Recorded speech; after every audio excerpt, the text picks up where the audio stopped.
10 محرم کے دن جب امام حسین نے اللہ کے دین پر اپنی اولاد اپنے عزیز و اقارب کو قربان کر دیا، میدان کربلا میں فوج یزید کے سامنے آ کر فرماتے ہیں، میں تمہارے رسول کا نواسا ہوں، کیوں میرا راستہ روکا ہے، کیوں میرے بچوں کا پانی بند کیا ہے، کیوں ہم آل محمد کو رلایا ہے؟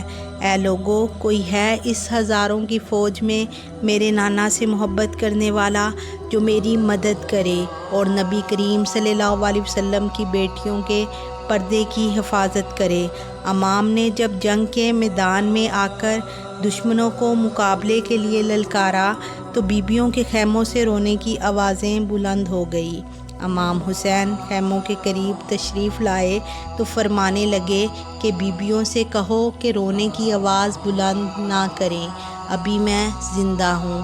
اتنے میں بی بی زینب زاروں کی طرح رو کر فرماتی ہیں، اے میرے پیارے بھائی، جیسے ہی آپ نے فرمایا ہے کوئی مجھ غریب کی مدد کرنے والا، ہے کوئی رسول اللہ کی بیٹیوں کی حفاظت کرنے والا، علی اصغر نے یہ سن کر اپنے آپ کو جولی سے گرا دیا۔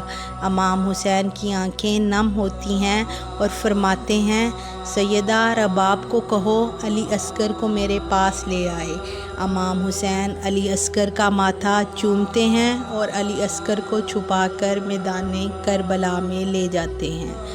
فوج یزید یہ سوچتے ہیں کہ شاید امام حسین قرآن لے کر آ رہے ہیں۔ امام حسین نے جب اپنی چادر علی اصغر کے جسم سے ہٹائی اور اصغر کو بلند کیا اور فرمانے لگے، اے لوگو، اگر تمہارے نزدیک قصوروار ہوں تو میں ہوں۔ اس 6 ماہ کے بچے نے کیا قصور کیا ہے؟ 3 دن سے پانی نہ پینے کی وجہ سے اس کی ماں کا دودھ خشک ہو گیا ہے، اس کو 2 بوند پانی پلاؤ۔ فوج یزید اور زور زور سے ہنسنے لگی اور کہنے لگی، اے حسین، پانی خود پینا چاہتے ہو اور نام بچے کا لیتے ہو؟ اگر تیرا بچہ واقعی ہی پیاسا ہے تو اسے کہو خود پانی مانگے۔ امام حسین نے علی اصغر کو دیکھا، آنکھوں میں فرمایا، اے علی اصغر، آج اپنے نانا کی امت سے پانی مانگو۔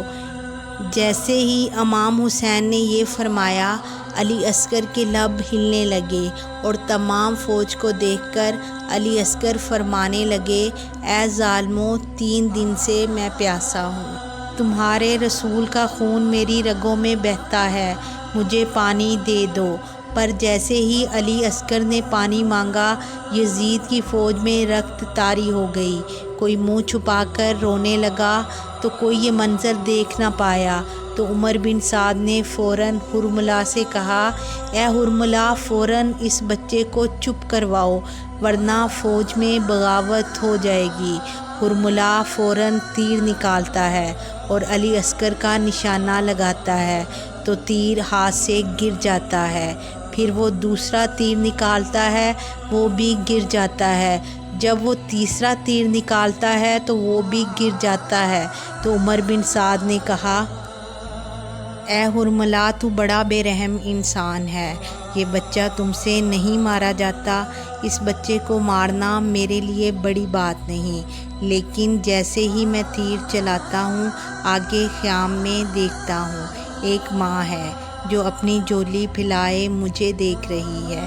عمر بن سعد نے کہا، تم اس بی بی کی طرف نہ دیکھو، بس علی اصغر کو ایسے مارو کہ پورا لشکر یزید کے نام سے کانپ جائے۔ حرملہ نے جیسے ہی کمان سے تیر نکالا، تیر کے 3 منہ تھے، اس نے علی اصغر کا نشانہ لگا کر جیسے ہی تیر چلایا، تیر بڑا تھا، علی اصغر کا گلا چھوٹا تھا، بس تیر کی ایک نوک علی اصغر کے کان میں لگی، ایک نوک علی اصغر کے بازو اور سینے پہ لگی اور ایک نوک آپ کی کمر میں لگی۔ تیر اتنا وزنی تھا کہ علی اصغر کو چیر کے امام حسین کے بازو میں آ لگا، بس علی اصغر مسکرانے لگے۔ آپ نے علی اصغر کو دیکھا تو آپ کے جسم مبارک سے ماں کا دودھ نکلا اور کچھ خون نکلا۔ امام حسین نے چاہا کہ خون آسمان کی طرف پھینکے، آسمان رونے لگا اور کہنے لگا اے حسین اس خون ناحق کو میری طرف نہ پھینکنا ورنہ پانی کی ایک بوند بھی قیامت تک نہیں برسا پاؤں گا۔ امام حسین نے سوچا میں اس خون کو زمین کے حوالے کر دوں۔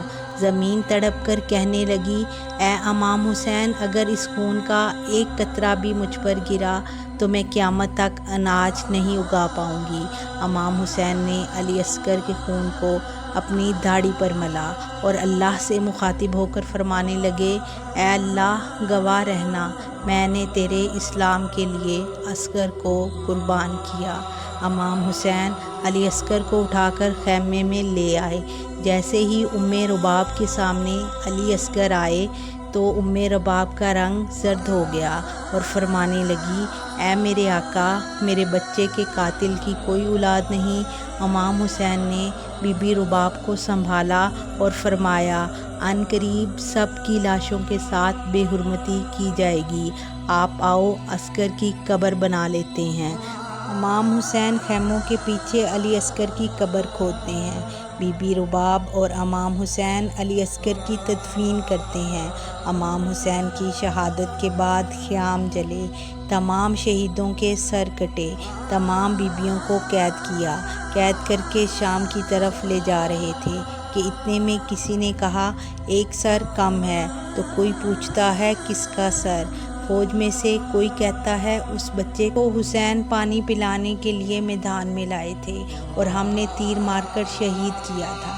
شمر کہتا ہے وہاں ڈھونڈو، ادھر ہی کہیں حسین نے تدفین کیا ہوگا۔ بس تمام گھوڑے سوار ہاتھوں میں نیزے لیے کربلا کی زمین پر تیر مارتے رہتے ہیں تاکہ کہیں سے علی اصغر کو ڈھونڈ لیں۔ بس ایک نیزہ زمین پر لگنا تھا، جیسے ہی وہ نیزہ باہر آیا علی اصغر کے جسم مبارک اس نیزے کے ساتھ آ گیا۔ یہ منظر دیکھ کر فوج یزید زور زور سے ہنسنے لگی اور کہنے لگی اس کا بھی سر کاٹ دو، جسم کو یہیں پھینک دو۔ پھر علی اصغر کے سر مبارک کو کاٹا گیا اور جسم مبارک کو زمین کربلا پر پھینکا گیا۔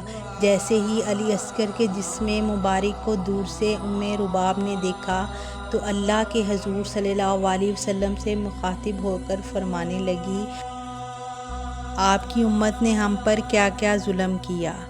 قتل حسین اصل میں مرگ یزید ہے، اسلام زندہ ہوتا ہے ہر کربلا کے بعد۔